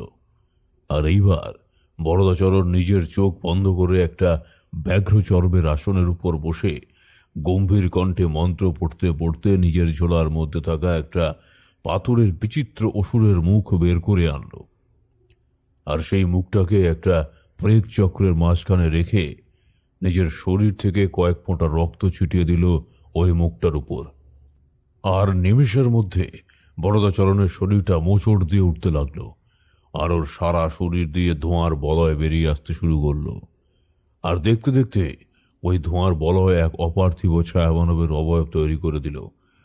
এবার সেদিকে তাকিয়ে বরদচরণ রূপী দুর্গাসুর গম্ভীর গলায় বলল, হে শয়তানি শক্তির পূজারী, আমি তোমাকে নির্দেশ দিচ্ছি, এই গ্রামে যত যুবতী নারী রয়েছে তাদের প্রত্যেককে প্রতি রাতে ওদের ঘুমের মধ্যে ধর্ষণ করবে তুমি, আর ওদের সারা শরীরকে ক্ষতবিক্ষত করে ওই শরীরের রক্ত তুমি আমার কাছে নিয়ে আসবে, আর সেই রক্তের আহুতি দিয়ে আমি পূর্ণরূপে দুর্গাসুর হয়ে উঠতে পারবো। এই নারীদের জন্যই আমাকে মরতে হয়েছিল, কিন্তু আজ এই নারীরাই আমাকে আমার পূর্ণ রূপ ফিরিয়ে দেবে। তাই শয়তানের পূজারী, তুমি এবার তোমার কাজ শুরু করো, আর দেরি করো না। বরদাচরণের নির্দেশ পেয়ে ওই ছায়ামানব ধীরে ধীরে হাওয়ার উপর ভর করে চলে গেল গ্রামের দিকে। আর চলে যেতেই দুর্গাসুর রূপী বরদাচরণ অট্টহাসিতে ফেটে পড়ল। ওহ, সে কি ভয়ঙ্কর অট্টহাসি! যেন মনে হচ্ছিল নরকপুরীর শত সহস্র প্রেত শক্তি একসঙ্গে প্রলয় উল্লাসে ফেটে পড়েছে। তখন মধ্যরাত, গোটা গ্রাম তখন গভীর তন্দ্রায় মগ্ন, আর চারিদিকে বিরাজ করছে এক অপার্থিব নিস্তব্ধতা। ঠিক এই সময় বরদাচরণ প্রেরিত ওই ছায়ামানব গ্রামের শ্যামল চাষির বাড়ির সামনে এসে উপস্থিত হল। আর তারপর নিজের ক্ষমতা বলে দরজা ভেদ করে নিঃশব্দে ঘরের ভেতর প্রবেশ করে এগিয়ে গেল ভেতরের ঘরে, যেখানে শ্যামল চাষির নবযৌবনা মেয়ে রমা গভীর ঘুমে আচ্ছন্ন ছিল। সেখানে যথারীতি ভেতরের ঘরে প্রবেশ করে ওই ছায়ামানব দেখল বিছানার উপর ঘুমিয়ে আছে রমা, আরও রূপ যৌবন একদম ঝরে পড়ছিল। ছায়ামানব নিজেকে স্থির রাখতে পারল না, ধীরে ধীরে এগিয়ে গেল রমার দিকে, আর তারপর মনের সুখে রমাকে ভোগ করতে শুরু করলো। নিজের শরীরের উপর কোনো এক শক্ত সমর্থ পুরুষালী শরীরের স্পর্শ পেয়ে রমার ঘুমটা ভেঙে গেল। কিন্তু ও চোখ মেরে কাউকে দেখতে পেল না, কিন্তু ওর সারা শরীর অসাড় হয়ে পড়েছিল। তীব্র এক যন্ত্রণায় রমা ছটফট করতে লাগলো, কিন্তু ওর মুখ দিয়ে কোনো রকম স্বর বের হলো না। যেন কেউ কোনো মন্ত্র বলে ওর মুখের স্বর কেড়ে ওকে বোবা বানিয়ে দিয়েছে। যথারীতি ঘণ্টাখানেক ধরে ওই ছায়ামানব রমা শরীরটার উপর তাণ্ডব চালিয়ে স্থির হয়ে ওর শরীরের উপর থেকে নেমে গেল, আর রমা অত্যাচার সহ্য করতে না পেরে জ্ঞান হারিয়ে ফেলল। ছায়ামানব রমার নিথর দেহের থেকে গড়িয়ে পড়া রক্তের কিছুটা সংগ্রহ করে পুনরায় নিঃশব্দে শ্যামল চাষির ঘর থেকে বেরিয়ে গেল। এরপর ছায়ামানব ফিরে এলো বরদাচরণের কাছে, আর ওখানে এসে ছায়ামানব নিঃশব্দে ওই রক্ত ভর্তি কৌটোটা তুলে দিল বরদাচরণের হাতে। কৌটোটা হাতে নিয়ে বরদাচরণের চোখ দুটো উজ্জ্বল হয়ে উঠল, আর এবার ও ওই কৌটোটা রক্তটা ঢেলে দিল ওই প্রেত চক্রের মাঝে রাখা ওই অসুরের পাথরের মুখটায়। এবার ওই প্রেত চক্রের মাঝে থাকা অসুরের চোখ দুটো থেকে এক অদ্ভুত নীলাভ আলো বরদাচরণের শরীরে প্রবেশ করল, আর দেখতে দেখতেই বরদাচরণের শরীরের এক পাশ পরিবর্তিত হয়ে দুর্গাসুরের শরীরের মতো ঘন কৃষ্ণবর্ণ ধারণ করছিল। আর তখন বরদাচরণের মুখে আবারও সেই ভয়ানক হাসি ফুটে উঠল। এখানে আমি তোমাদের একটা কথা বলি, বরদাচরণের দুর্গাসুর হওয়ার এই অশুভ যজ্ঞের এক এক করে মোট 8 জন যুবতীদের ধর্ষণ হওয়া প্রয়োজন, আর এই পুরো প্রক্রিয়াটা প্রতিপক্ষের শেষ দিন মধ্যরাতের মধ্যেই সম্পন্ন করতে হবে, না হলে দেবীপক্ষের সূচনা লগ্নে ওর এই প্রক্রিয়া সম্পূর্ণ ব্যর্থ হয়ে যাবে। তাই হোক, এরপর ভোরের দিকে পাতান ভূমি ত্যাগ করে জমিদার বাড়িতে ফিরে এলো বরদাচরণ। বরদাচরণ যখন জমিদার বাড়িতে ফিরল, ঠিক তখনই ও দেখতে পেল জমিদার বাবুর সামনে শ্যামল চাষি ওর মেয়ে রমাকে লাঠি দিয়ে মারছে আর বলছে, বল অলক্ষী, জমিদার বাবুর সামনে বল, কাল রাতে কোন পরপুরুষ ঢুকেছিল তোর ঘরে? তোর লজ্জা করে না রে অলক্ষী, যে রাত দুপুরে নিজের বাপ মায়ের চোখকে ফাঁকি দিয়ে ঘরেতে পরপুরুষ ঢুকাস, আর তার হাতে সারা রাত রাসলীলা করিস? আজকে তোর এই কাজের জন্য এই গ্রামে তো বটেই, তোর হবু শ্বশুর বাড়ির কাছেও আমাদের মাথা হেঁট হয়ে গেল। মরে যা তুই শয়তানি, তোর মতো পরপুরুষের শয্যা সঙ্গিনী মেয়ে আমাদের চাই না। এই বলে আবারও শ্যামল চাষি রমাকে ঠাস ঠাস করে চড় মারল। এই দৃশ্য দেখে জমিদার বাবু কিছু বলতে যাবে, এমন সময় শয়তান বরদাচরণ এগিয়ে গেল শ্যামল আর রমার দিকে, আর তারপর শ্যামলকে থামিয়ে এবার বলল, আহ শ্যামল, কেন বেচারিকে এইভাবে মারছো? তুমি যেটা অভিযোগ আনছো যে কোনো পরপুরুষকে তোমার মেয়ে ইচ্ছে করে রাতের বেলা ঘরে ঢুকিয়ে মিলন করেছে, এটা তো মিথ্যাও হতে পারে। হতেই পারে তোমাদের ঘুমের সুযোগ নিয়ে কোনো দুষ্কৃতী এসেছিল তোমাদের ঘরে, আর সেই হয়তো এই কাজ করেছে। পুরো বিষয়ের খোঁজ খবর না নিয়ে এইভাবে কাউকে দোষারোপ করা উচিত নয় শ্যামল। এরপর বরদাচরণ জমিদারবাবুকে বলল, শশীভূষণ, তুমি গ্রামে পাহারা বসাও। আমার মনে হয় কোনো নারী লোলুপ দুষ্কৃতীর দল তোমাদের গ্রামে এসে লুকিয়ে রয়েছে, আর রাতের অন্ধকারে এই সমস্ত কুকীর্তি করে বেড়াচ্ছে। আর একবার মালতীকে ডেকে এনে রমার সাথে কাল রাতে ঠিক কি কি হয়েছিল সেটা জানো। বরদাচরণের নির্দেশ মতো জমিদারবাবু মালতীকে ডেকে আনলেন, আর তারপর মালতীকে পেয়ে রমা কাঁদতে কাঁদতে ওকে জড়িয়ে ধরে বলল, মালতীদি, মালতীদি, আমার আমার সর্বনাশ হয়ে গেছে। কাল রাতে আমাকে ঘুমের মধ্যে কেউ দর্শন করেছে।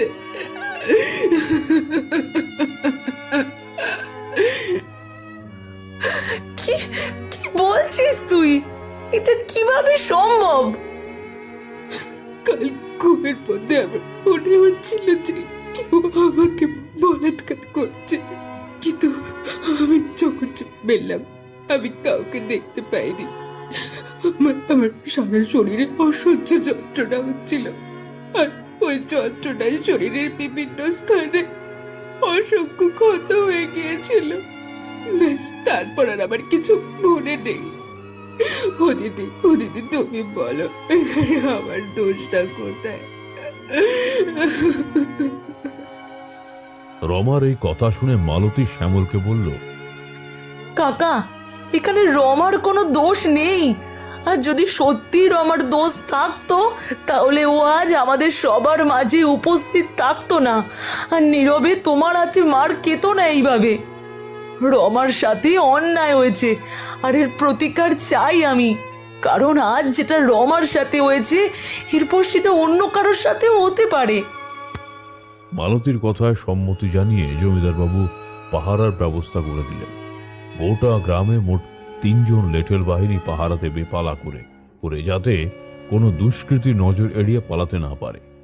কিন্তু এইসবেও লাভ হলো না।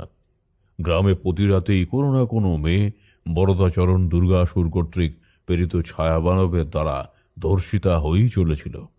আবার কখনো কখনো গ্রামের মানুষরা সেই অজ্ঞাত পরিচয়ের ভীষণ দর্শন পিশাচের হাতে পড়ে বেঘরে মারা যেতে লাগলো। প্রায় প্রতিদিনই সকালে জমিদারবাবুর কাছে এই সমস্ত দুঃসংবাদ আসতে থাকে, আর জমিদারবাবুও ধীরে ধীরে বিমর্ষ হয়ে যেতে থাকেন। কিন্তু অন্যদিকে তখন বরদাচরণ দুর্গাসুরের পুরোপুরি পরিণত হতে আর মাত্র কয়েক হাত দূরে ছিল। আর কেবল 2টো ধর্ষণ, ব্যাস, তারপরে দুর্গাসুরের জাগরণ ঘটে যাবে। নিজের ধৈর্যের বাঁধ আর ধরে রাখতে পারলেন না জমিদারবাবু। তাই এবার উনি সোজাসুজি বরদাচরণের কাছে গিয়ে ওকে বললেন, কি ব্যাপার সন্ন্যাসী ঠাকুর, আপনি যে বলেছিলেন আপনি আমাদের বিপদ থেকে রক্ষা করবেন, কিন্তু এই দেখছি উল্টো বিপদ আরো বেড়ে গেল। চারিদিকে শুধু হাহাকার ছাড়া আর কিছু শোনা যায় না। আপনি কি হাতেও কিছু করতে পারবেন না, নাকি শুধুই আমাদের মিথ্যে আশ্বাস দিয়েছেন? এখন তো মাঝে মাঝে মনে হয় এইসব অঘরি টঘরি সব ভণ্ড ভুয়ো, এদের কোনো ক্ষমতাই আসলে নেই। আপনিও সেই দলেরই। জমিদারবাবুর মুখে এই কথা শুনে বরদাচরণ এবার যন্ত্রচালিতের মতো ঘুরে তাকালো জমিদারবাবুর দিকে। আর এখন বরদাচরণ আর বরদাচরণ নেই, বরং এখন জমিদারবাবুর সামনে দাঁড়িয়ে আছে স্বয়ং দুর্গা আসুর। সেই ভয়াবহ ঘোর কৃষ্ণবর্ণ শরীর, মাথায় তার দীর্ঘ জটা, কপালে রক্তচন্দনের তিলক আর গলায় মুন্ডমালা, দীর্ঘদেহী পেশিবহুল হাতে চকচক করছিল রূপলি খাড়া। দুর্গাসুরের ভয়াবহ রূপ দেখে জমিদারবাবুর মুখ ভয় ফ্যাকাশে হয়ে গেল। আর উনি নিজের চোখে বিশ্বাসও করতে পারছিলেন না যে এমনটাও হতে পারে। কিছু বুঝে ওঠার আগেই দুর্গাসুর নিজের পেশিবহুল হাত দিয়ে জমিদারবাবুর গলাটা টিপে ধরে বলল, এই জমিদার, তোর এত বড় সাহস তুই শয়তানের ঈশ্বর দুর্গাসুরের সামনে উঁচু স্বরে কথা বলিস?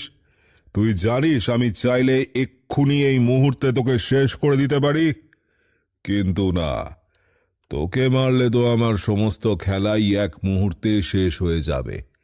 তোকে বেঁচে থাকতে হবে, আর তোকে দেখতে হবে কিভাবে তোর চোখের সামনে আমি এক এক করে তোর সকল প্রজাকে মৃত্যুর মুখে পতিত করে দিই।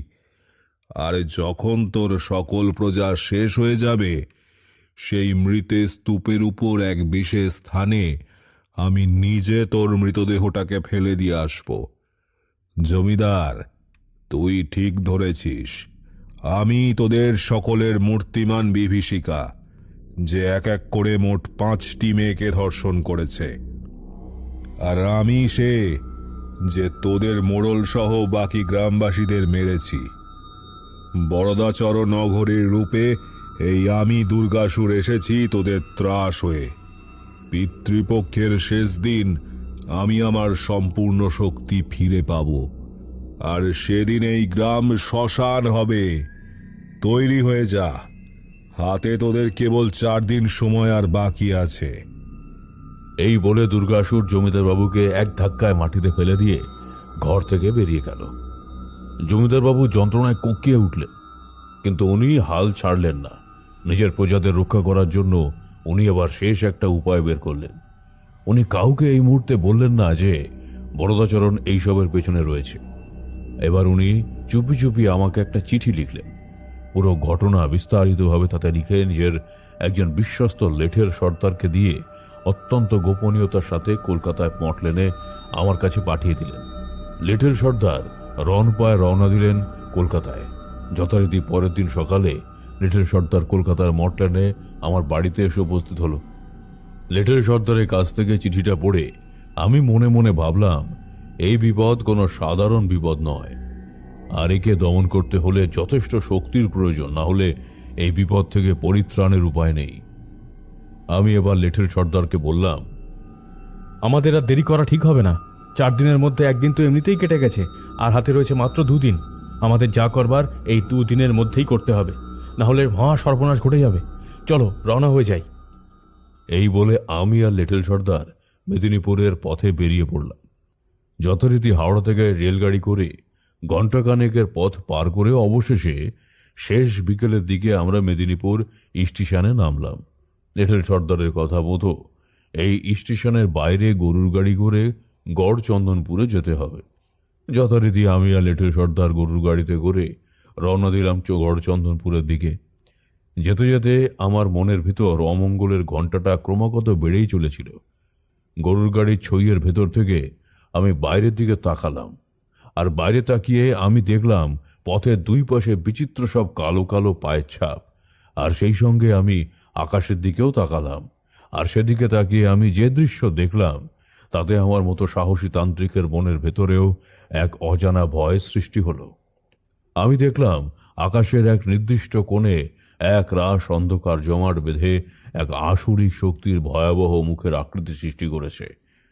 আর সেই মুখমণ্ডলে বড় বড় লাল রঙের 2টো চোখ একদৃশ্যে তাকিয়ে ছিল আমাদের দিকে। দুর্গাসুর, সেই পুরাণ বর্ণিত দুর্গাসুরের মুখমণ্ডল এটা। বেশিক্ষণ তাকিয়ে থাকতে পারলাম না, তাই সেদিক থেকে দৃষ্টি সরিয়ে নিলাম।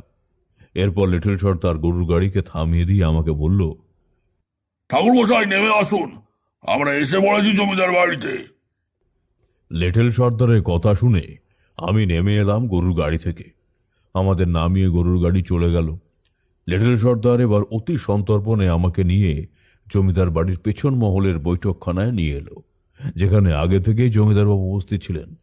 আমাকে দেখে জমিদারবাবু তাড়াতাড়ি গড় হয়ে প্রণাম করে আমাকে বললেন, ঠাকুরমশাই, আপনি তো সবই শুনেছেন লেঠেল সর্দারদের কাছ থেকে। আমাদের বড় বিপদ ঠাকুরমশাই। আমি না জেনে সাক্ষাৎ মূর্তিমান শয়তানকে নিজের গৃহে আশ্রয় দিয়েছিলাম, আর আজ সেই শয়তান আমাদের সকলের বিপদের কারণ হয়ে দাঁড়িয়েছে। ওর শক্তি অসীম, আমরা কিছুতেই ওকে পরাহিত করতে পারবো না, আমরা কিছুতেই ওকে প্রতিহত করতে পারিনি। প্রায় প্রতিদিনই ধর্ষণ আর খুনের মতো খবর আসছেই আমার কাছে। প্রজাদের হাহাকারের মাত্রা বেড়েই চলেছে। ঠাকুরমশাই, অনেকটা অসহায় হয়ে আপনাকে এখানে আসতে বলেছি, কারণ এখন আপনি ছাড়া আর কেউ নেই যে আমাদের এই বিপদ থেকে রক্ষা করে। রক্ষা করুন ঠাকুরমশাই, হাতে আর মাত্র 2 দিন আছে। আমি আমার প্রজাদের রক্ষা করতে চাই। আপনি আমাদের সহায় হন ঠাকুর মশাই। জমিদার বাবুর কথা শুনে আমি ওনাকে বললাম, চিন্তা করবেন না জমিদার বাবু, রাত যতই অন্ধকার হোক না কেন, দিনের প্রকাশের সাথে সাথে সেই অন্ধকার এক মুহূর্তেই কেটে যায় আর চারিদিকে ভরে ওঠে নবীন প্রভাতের আলোয়। ঠিক তেমনি আপনাদের এই বিপদ যতই বড় হোক না কেন, এর সমাধান অবশ্যই আছে। কারণ শয়তান যখন কোনো কাজ করে, তখন সেই কাজের মধ্যে ও নিজের দুর্বলতার কোনো না কোনো চিহ্ন রেখে যায়, যেটার মাধ্যমে ও অনায়াসেই শুভশক্তির কাছে পরাভূত হয়ে যায়। আগামী পরশু পিতৃপক্ষের শেষ দিন, আর ওই দিন মধ্যরাতে বরদাচরণ অঘরী পূর্ণাহুতি দিয়ে পুরোপুরিভাবে দুর্গাসুরে পরিণত হয়ে যাবে। আর ঠিক সেই পূর্ণাহুতিটা আমাদের আটকাতে হবেই, তবে গিয়েই এই বিপদ দূরীভূত হবে। এরপর জমিদারবাবু আমাকে পেছনের মহলের একটা ঘরে নিয়ে এলেন আর বললেন, ঠাকুর মশাই, আপনি এখানে থাকুন। বরদাচরণ জানে না আপনি এখানে এসেছেন। আমি ঠিক সময়ে আপনাকে বরদাচরণের ডেরায় নিয়ে যাব। আগামীকাল মধ্যরাতে ও যখন শ্মশানে যাবে, ঠিক তখনই আমিও আপনাকে ওখানে নিয়ে যাব। এখানে ঠাকুরমশাই যা সর্বনাশ হওয়ার হয়ে গেছে, মনে হয় আজকেও কোনো হতভাগ্য গ্রামবাসীর মৃত্যু হয়েছে। কিন্তু ঠাকুরমশাই, আর নয়, আর কারোর মৃত্যু যেন না হয়, এটাই আমি চাই। এই বলে জমিদারবাবু চলে গেলেন ঘর থেকে। সেদিন রাতে আর ঘুম এলো না আমার, কারণ চোখ বন্ধ হতেই চোখের সামনে ওই ভয়াবহ মুখমণ্ডল ভেসে উঠছিল, আর কানে ভেসে আসছিল বিচিত্র সব মন্ত্রোচ্চারণের শব্দ, যেন কাছেই কোনো সাধক প্রেত চক্র জাগরণের মন্ত্র পড়ে চলেছে। পুরো গ্রামটা জুড়েই রয়েছে অশুভ ছায়া। আমি ঘরে বসে থাকতে পারলাম না, ঘর থেকে বেরিয়ে পড়লাম, আর তারপর জমিদার বাড়ির পেছনের দরজা দিয়ে বেরিয়ে গেলাম পথে। চারিদিক নিশ্ছিদ্র অন্ধকার, এক হাত দূরে মানুষ দেখা যায় না। চারিদিক থেকে তখন শ্রীকালের ডাক আর পেঁচার কান্নার শব্দ ভেসে আসছিল। এই সমস্ত কিছু জানান দিচ্ছিল কোথাও কোনো অশুভ কিছু ঘটেছে। আর আমার কানে যেন মধুসুন্দরী দেবী এসে বলে দিয়ে গেলেন, তারানাথ, এই গ্রামে আজই রাত্রে নরবলি হয়েছে। এই গ্রামের মানুষেরা আতঙ্কে প্রহর গুনছে। তুমি এদের রক্ষা করো। তারানাথ, তোমার হাতে কেবল 2 দিন রয়েছে।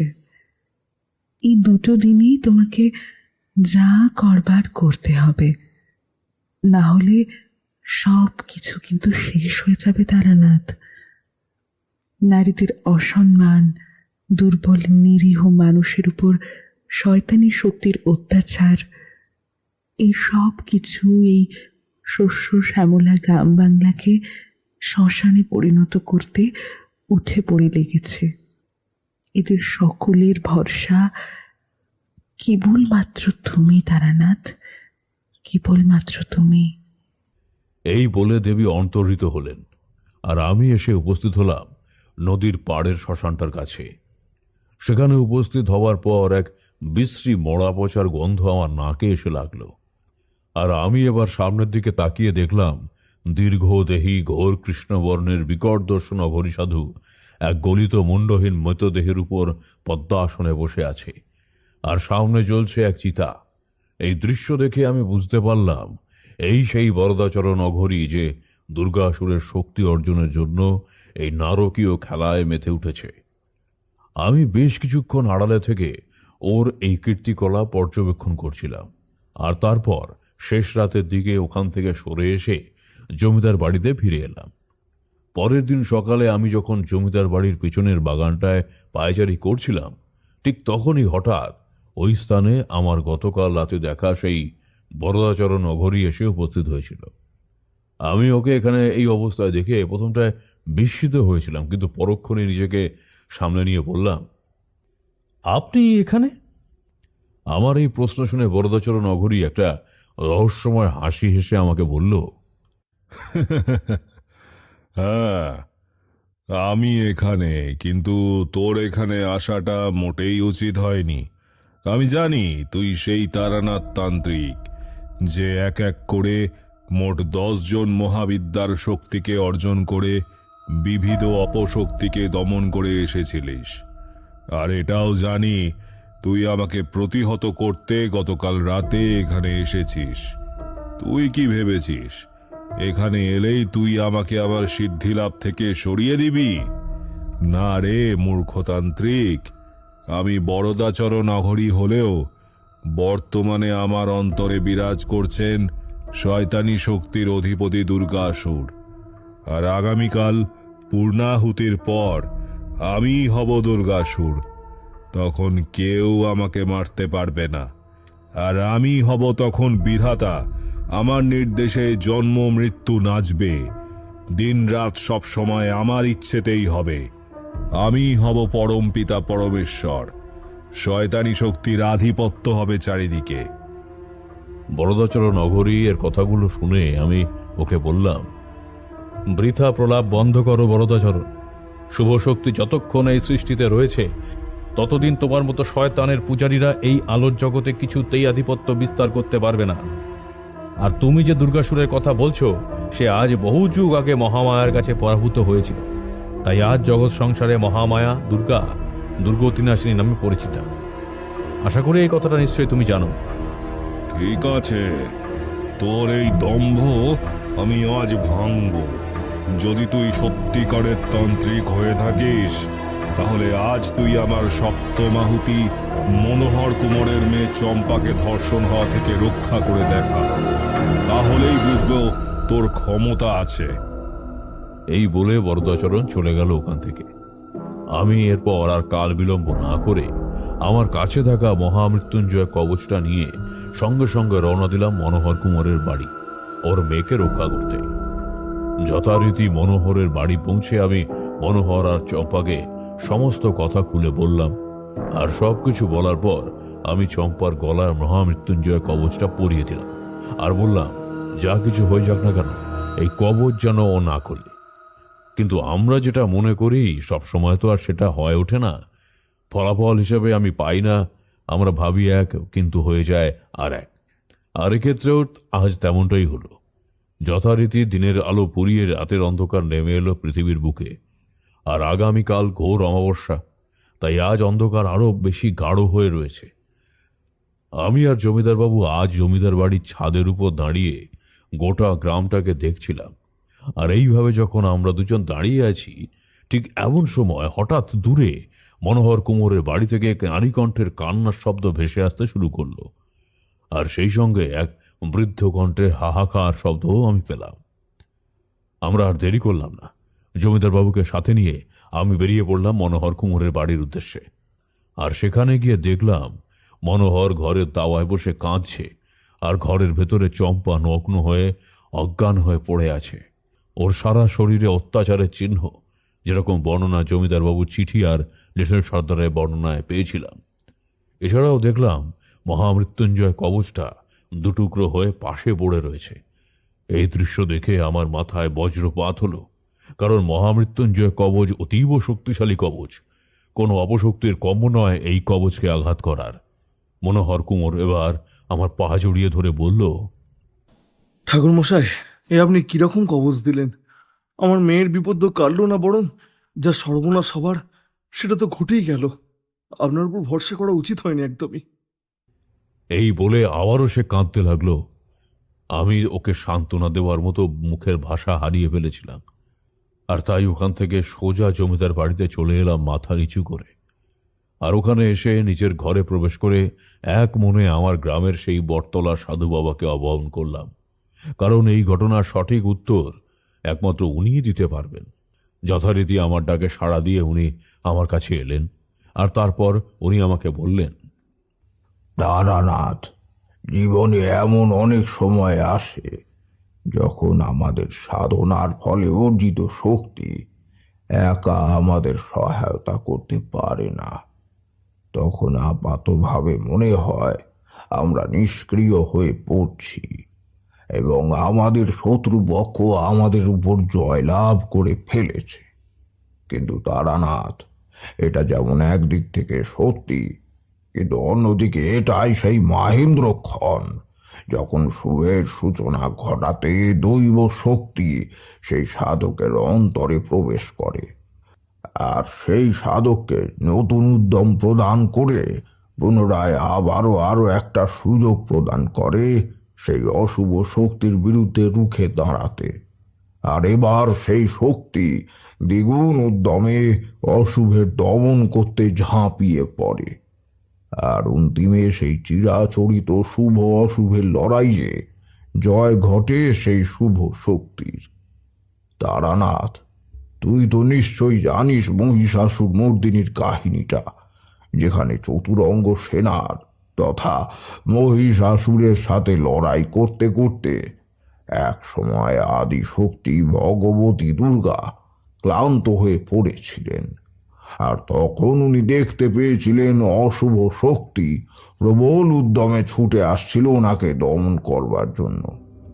কিন্তু ভগবতী দুর্গা নিজের কাছে থাকা মধু পাত্র থেকে মধু পান করে পুনরায় অশুভ নাশিনী রূপে যুদ্ধে অবতরণ করে অন্তিমে অশুভ শক্তির ওই দুর্দম মহিষাসুরকে ত্রিশূল বিদ্ধ করে নিজে পদানত করেছিলেন। তারানাথ, তুই চিন্তা করিস না, তোর জীবনের আজকের এই পরাজয়টা মোটেও কোনো পরাজয় নয়, বরং এটা তোর জয়ের মাঝের সেই সন্ধিক্ষণ, যখন দৈব শক্তির আগমন ঘটবে তোর এই জীবনে, আর তোকে নতুন উদ্যম দেবে অশুভের বিরুদ্ধে লড়াইতে। যা তারানাথ, তুই এবার সেই পরম করুণাময়ী আদ্যা শক্তির স্তবে বননিবিষ্ট কর, তোর জয় হবেই। এই বলে সাধু বাবা অন্তরিত হলেন, আর আমার মনের অস্থিরতা শান্তও হয়ে গেল। আর এখন আমার লক্ষ্য একদম স্থির, আগামীকাল রাতে হবে দুর্গাসুর দমন। যথারীতি আমি এবার বুঝতে পারলাম অন্তিম ধর্ষণের শিকার হতে চলেছে মালতী, যে জমিদার বাবুর ছেলের ধাত্রীমা। আমি যদি ওকে রক্ষা করতে পারি তাহলে বরদাচরণ অঘরী আর দুর্গাসুর হতে পারবে না। যথারীতি জমিদার বাবু এলে আমি জমিদার বাবু আর মালতী দুজনকে আগামীকাল রাতের ব্যাপারটা বললাম। আগামীকাল রাতে বরদাচরণ অঘরী মালতীকে ধর্ষণের জন্য ছায়ামানবকে পাঠাবে, কিন্তু কাল রাতে আমরা সকলে, অর্থাৎ আপনি, মালতী আর বাকি মেয়েরা যারা ধর্ষিতা হয়েছিল, তারা প্রত্যেকে দুর্গা মণ্ডপে উপস্থিত থাকবেন। আমার মন বলছে আগামীকাল রাতে বরদাচরণ নিজের অন্তিম আহুতির জন্য নিজে আসবে, এখানে ছায়ামানবকে ও নিজের সাথেই নিয়ে আসবে, কারণ ক্ষমতাপ্রাপ্তির লোভ ওকে এখন পাগল করে তুলবে। তাই ও এখন ভুল করবে। ওর কাল প্রধান ভুলটা হবে প্রেতচক্র ছেড়ে ছায়ামানবকে সাথে নিয়ে দুর্গা মণ্ডপে পা রাখা। আর দুর্গা মণ্ডপে যখন কোনো অশুভ শক্তি পা রাখে তখন তার শক্তি অর্ধেক হয়ে যায়, আর তখন তাকে দমন করা সহজ হয়। আমাদের এটাকেই কাজে লাগাতে হবে। আমার কথায় ওনারা রাজি হয়ে গেলেন। আর এবার আমি আগামীকাল রাতের জন্য অপেক্ষা করতে লাগলাম। যথারীতি সেদিনের রাত কেটে সকাল হলো। আমার কথা মতো মালতী নির্যাতিতাদের বাড়িতে গিয়ে ওদের আমার পরিকল্পনার কথা জানিয়ে দিয়ে এলো। আর আমিও আজকে রাতের জন্য নিজেকে প্রস্তুত করতে শুরু করলাম, কারণ আজ রাত পোহালেই পরের দিন মহালয়া, পিতৃপক্ষের অবসান আর দেবী পক্ষের সূচনা। অশুভের উপর শুভের জয়ের এই মহা মাহেন্দ্রক্ষণ। আমি যখন নিজেকে প্রস্তুত করছিলাম ঠিক তখনই আবার বরদাচরণ অঘরী আমার কাছে এলো, আর এসে বলল, কি তান্ত্রিক, পারলি না তো সর্বনাশটা আটকাতে? আমি তো জানতাম এই কাজ তোর দ্বারা হবে না। সামান্য কিছু সিদ্ধাই নিয়ে তুই বরদাচরণ অঘরী আর দুর্গাসুরের মোকাবিলা করবি। সত্যি তান্ত্রিক, তুই নিতান্তই শিশু, তোকে দেখে আমার করুণা হয় রে। না বরদাচরণ, তুমি এখনো শুভশক্তির জোর দেখোনি। শুভশক্তির সব থেকে বড় গুণ কি জানো? শুভশক্তি কমজোরি হতে পারে, কিন্তু হেরে যেতে শেখেনি। সে বারবার উঠে দাঁড়ানোর মতো ক্ষমতা রাখে। আর তোমাদের মতো অশুভ শক্তি সে তো রাতের অন্ধকারের মতো, এই আছে আবার এই নেই। কিন্তু শুভশক্তি হলো চন্দ্র ও সূর্যের মতো, যার উপর কিছুক্ষণের জন্য গ্রহণ লাগলেও সেই গ্রহণ কেটে যায় এবং সে বেরিয়ে আসার ক্ষমতা রাখে শুভশক্তি। তাই আজ শুভশক্তি জিতবে আর তুমি হারবে শয়তান অঘরী। এই বলে আমি ঘর থেকে বেরিয়ে গেলাম। শয়তান অঘরীর মুখে তখন রাগের আগুন টকবক করে ফুটতে লাগলো। এরপর বিকেল গড়িয়ে সন্ধ্যা নামলো, আর দেখতে দেখতে নির্যাতিতা ওই 7 জন মেয়ে একে একে জমিদার বাড়ির ঠাকুর দালানে নবনির্মিত দুর্গা প্রতিমার কাছে আসতে শুরু করলো। ওদের মধ্যে মালতীও উপস্থিত ছিল। আর মালতী সহ বাকি মহিলাদের আমি বললাম, তোমরা সকলে এক এক করে এই দুর্গা মূর্তির পেছনে আশ্রয় নাও। আজকে শুভ অশুভের এই লড়াইয়ে তোমাদের মধ্যে ভূমিকা পালন করতে হবে নিজেদের ভেতরে নারী শক্তির। সেই দশভুজা দুর্গাকে তোমাদের সকলকে জাগ্রত করতে হবে। তোমরা সকলেই আজকে দুর্গা, আর এই দুর্গা অসুর দলনী শুভ শক্তিকে মূর্তিমান প্রতীক এই শয়তান বরদাচরণের পাপের শাস্তি আজও পাবেই। যাও, মায়ের পেছনে তোমরা আশ্রয় নাও। সঠিক সময়ে তোমাদের আগমন ঘটবে এখানে। আমার কথা মতো ওই 8 জন যুবতী মেয়ে আশ্রয় নিল দুর্গা মূর্তির পেছনে। এরপর আমি দেখতে পেলাম প্রায় শূন্যের উপর ভর দিয়ে বরদাচরণ অঘরী আর ওই ছায়ামানব এগিয়ে আসছে দুর্গা মণ্ডপের দিকে। আমি ওদিকে তাকিয়ে জমিদার বাবুকে বললাম, জমিদার বাবু, বরদাচরণ আসছে। আপনি এবার দুর্গা মণ্ডপের পেছনে সিঁড়ি দিয়ে উপরে বারান্দাটায় চলে যান। ওখান থেকে পুরো ঘটনাটা দেখুন। আমার কথা শুনে জমিদারবাবু চলে গেলেন। এরপর বরদাচরণ এক লাফে বাগান টপকে এসে উপস্থিত হলো দুর্গা দালানের উপর, ঠিক আমার মুখোমুখি। এবার ও বলল, মালতী, বেরিয়ে আয়, যেখানেই লুকিয়ে থাকিস না কেন। তোর উপর আমার প্রথম দিন থেকেই নজর ছিল, আর আজ তোকেই ভোগ করে তোর রক্ত দিয়ে পূর্ণাহুতি দিলেই আমি পুরোপুরি দুর্গাসুর হয়ে যাব, আর আমার সিদ্ধি লাভ হয়ে যাবে। তাই আর দেরি করিস না, বেরিয়ে আয় তুই। আমি জানি তারানাথ তান্ত্রিক তোকে লুকিয়ে রেখেছে। এই তারানাথ, বল, তুই মালতীকে কোথায় লুকিয়ে রেখেছিস? তুই যদি না বলিস তাহলে আজ তোকে আমি জ্যান্ত চিবিয়ে খাবো। তাই বলছি, যদি বাঁচতে চাস তাহলে ভালোই ভালোই বলে দে, নহলে আজ তোর একদিন কি আমার একদিন। এই বলে বরদাচরণ একটা চাবুক দিয়ে সপাটে আমার উপর প্রহার করল। আমার ব্যথা হলো, কিন্তু আমি ওকে বললাম, তোমার যা ইচ্ছা তুমি তাই করো, কিন্তু আমি কিছুতেই বলবো না মালতী কোথায় আছে। এরপর বরদাচরণ পাগলের মতো আমাকে প্রহার করে চলল। আর একটা সময় পর আমি গড়াতে গড়াতে সোজা দুর্গা মূর্তির পায়ের সামনে গিয়ে পড়লাম। এবার যখন বরদাচরণ চাবুক দিয়ে মারতে যাবে, আর ঠিক সেই সময় কোথা থেকে কড়কড় শব্দে বাজ পড়ল, আর সঙ্গে সঙ্গে অসংখ্য শঙ্খ আর ঘণ্টা বেজে উঠল, যাদের শব্দে বরদাচরণের কানে তালা ধরে গেল। আর ওর হাত থেকে চাবুক খসে পড়ল। এবারও চিৎকার করে বলল, কে এখানে আছো? সাহস থাকে তো সামনে এসো। আমি দুর্গাসুর বরদাচরণ অঘরী। এরপর বরদাচরণ শুনতে পেল অসংখ্য নারী কণ্ঠের হাসির শব্দ, আর সেই হাসি থামতেও দেখতে পেল এক এক করে সেই সব নির্যাতিতা মেয়েরা হাতে ত্রিশূল নিয়ে দুর্গা মূর্তির পিছন থেকে বেরিয়ে এসে দুর্গা মূর্তির সামনে এসে দাঁড়িয়েছে। আর ওদের সকলের মাঝে ত্রিশূল হাতে এসেছে মালতী। মালতী এবার রূঢ় কণ্ঠে বরদাচরণ অঘরীকে বলল, কি রে শয়তান অঘরী, এখন চুপ কেন? এই তো কিছুক্ষণ আগে আমাকে ডাকছিলিস। তুই এখানে আমাকে ভোগ করতে এসেছিলি না রে শয়তান? কিন্তু এ স্থান আমাদের মা দুর্গার, যে 10 হাতে মহিষাসুরকে এবং 8 হাতে দুর্গাসুরকে বধ করেছিলেন। আর তুই ভাবলি কি করে যে তুই একের পর এক মেয়ের সর্বনাশ করে যাবি, আর তোর কোনো শাস্তি হবে না, বিচার হবে না? ভণ্ডতান্ত্রিক, মানুষের সরল মনের বিশ্বাসকে নিয়ে তুই ছিনিমিনি খেলেছিলি, আর তাই আজ আমরা নারী শক্তিরা তোকে শাস্তি দিতে এসেছি। সে দেখ, তো চারপাশে এখন কেবল ত্রিশূলধারী নারী শক্তি। এবার নিজের কৃতকর্মের ফল ভোগ কর। এই বলে ওই মেয়েরা সকলে বড় বড় সব পাথর তুলে তীব্র বেগে ছুঁড়ে মারতে লাগলো বরদাচরণ অঘরীর দিকে। আর সেই পাথরের আঘাতে বরদাচরণের শরীরে গভীর সব ক্ষত হয়ে যেতে লাগলো। মাথা ফেটে যাচ্ছিল, কিন্তু ত্রিশূলধারী নারী বাহিনী থেমে থাকেনি। কিন্তু এইভাবে যখন নিজের পরাজয় সুনিশ্চিত, তখন বরদাচরণ দুর্গা আসুরের শক্তিকে আহ্বান করল, আর নিজে এবার সেই ভয়াবহ রূপ ধারণ করল। আর ঠিক এই সময় আমি দেখলাম ওই নারীরা সকলে মালতীকে গোল করে ঘিরে দাঁড়ালো, আর ওরা সকলে মা দুর্গার মূর্তির দিকে তাকিয়ে একসঙ্গে বলে উঠল, জয় অভয়দায়িনী মায়ের জয়। এই ধ্বনি দেওয়ার পর এক উজ্জ্বল আলোক রশ্মি এসে মালতীর শরীরে প্রবেশ করল, আর ওই বাকি মেয়েরা সকলেই মালতীর মধ্যে মিশে গেল। আর দেখতে দেখতে গ্রাম্য মেয়ে মালতী পরিবর্তিত হয়ে উঠল আদ্যা শক্তি দশভুজা দুর্গা মায়ের রূপে। তার তেজ কোটি কোটি সূর্যের তেজকেও হার মানিয়ে দেয় যেন। আর ওই দেবীর সর্বাঙ্গে ঝলমল করছিল নানান স্বর্ণালঙ্কার, আর 10 হাতে ছিল 10 রকমের অস্ত্র। দেবী এবার দুর্গাসুরকে রূঢ় কণ্ঠে বললেন, দুর্গাসুর, তুই ভুলে গেছিস আমি সেই আদ্যা শক্তি অষ্টভুজা দুর্গা, যে তোকে বিন্ধ্যাচলে পরাভূত করে এই ভূমণ্ডলের ভার লাঘব করেছিলাম।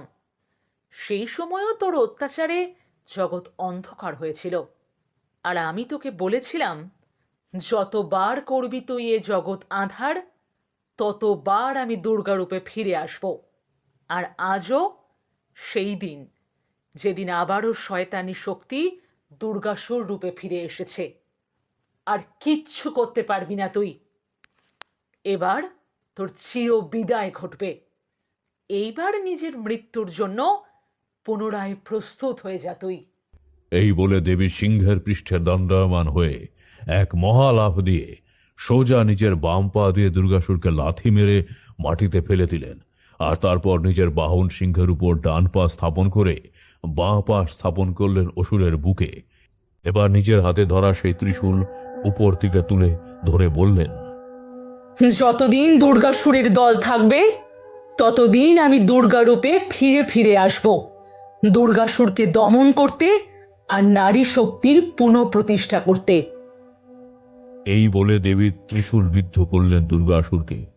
আর সঙ্গে সঙ্গে বিদ্যুৎ আর তীব্র ঝলকানির বাজ পড়ার তীব্র শব্দ কানে তালা ধরিয়ে দিল যেন। আমি দেখলাম সেই অপরূপ সুন্দর দৃশ্য, যখন দেবীর চরণে আবারও লুটিয়ে পড়ল সে দুর্দম অসুররূপী বরদাচল নগরী। আর আবারও সার্থক হলো দেবীর দুর্গা দুর্গতি নাশিনী নাম। আমি এবার দেবীকে নতজানু হয়ে প্রণাম করলাম, আর দেবী আমার দিকে তাকিয়ে স্মিত হাসি হেসে বললেন, তারানাথ, আজ পিতৃপক্ষের অবসানের সাথে সাথেই অবসান হলো এই অশুভ শক্তির। আর আগামীকাল মাতৃপক্ষের সূচনায় সকল অমঙ্গল, সকল দুঃখ যন্ত্রণার অবসান ঘটে।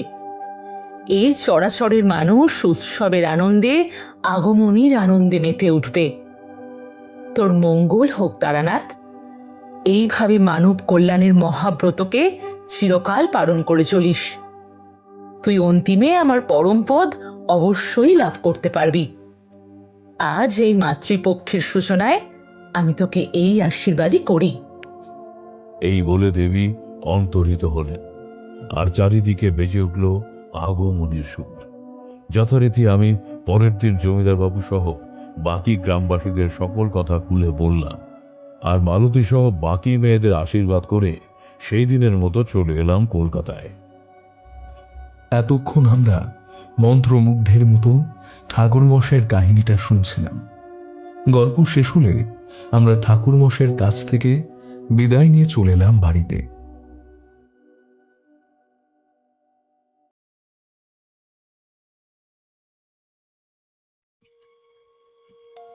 শুনছিলেন তারানাথ তান্ত্রিকের গল্প অভয়া। গল্পটি আপনাদের কেমন লাগলো অবশ্যই আমাদের কমেন্টের মাধ্যমে জানান। যদি ভালো লেগে থাকে তাহলে একটা লাইক করবেন, এবং এই রকম আরও গল্প শুনতে সাবস্ক্রাইব করতে পারেন অন্ধকারের আওয়াজ। দেখা হবে পরবর্তী একটি গল্পতে। ততক্ষণের জন্য সবাই ভালো থাকুন, সুস্থ থাকুন। সকলকে অসংখ্য ধন্যবাদ।